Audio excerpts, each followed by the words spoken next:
दोस्तों, कभी कभी हम अपनी जिंदगी के ऐसे किसी मोड़ पर पहुंच जाते हैं जहां हमें लगता है कि अब हमें मंजिल कभी नहीं मिलेगी और हमारे रास्ते खत्म हो चुके हैं।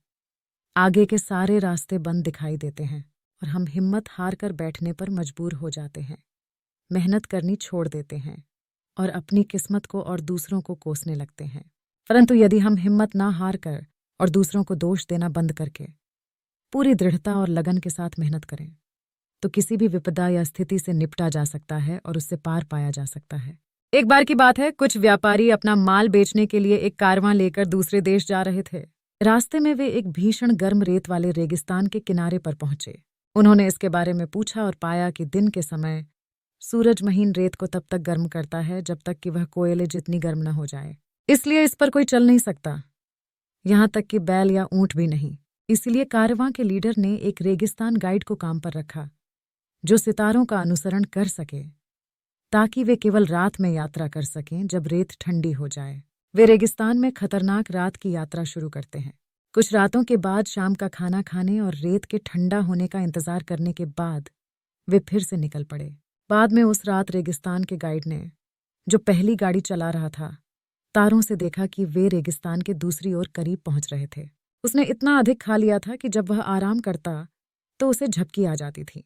ऐसे में बैल, जो निश्चित रूप से सितारों को पढ़कर दिशा नहीं बता सकते थे, धीरे धीरे किनारे की ओर से मुड़ गए और एक बड़े चौड़े घेरे में घूमते रहे जब तक कि वे उसी स्थान पर नहीं आ गए जहां से उन्होंने शुरुआत की थी।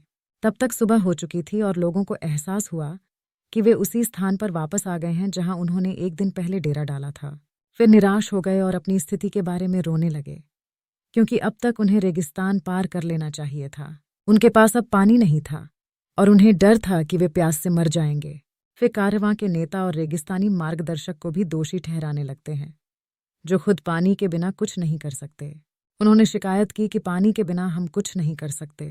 तब व्यापारी ने मन ही मन सोचा, अगर मैं हिम्मत हार गया तो इस विनाशकारी स्थिति के बीच में मेरे नेतृत्व का कोई मतलब नहीं है। अगर मैं इस दुर्भाग्य पर रोने और पछताने लग जाऊं और कुछ न करूं तो ये सारा सामान और यहां तक कि मेरे सहित लोगों की जान भी चली जाएगी। मुझे ऊर्जावान रहना चाहिए और स्थिति का सामना करना चाहिए। इसलिए वह आगे पीछे घूमने लगा और उन सभी को बचाने की योजना सोचने की कोशिश करने लगा। सावधानी से घूमते हुए अपनी आंखों के कोने से उसने घास का एक छोटा सा झुरमुट देखा।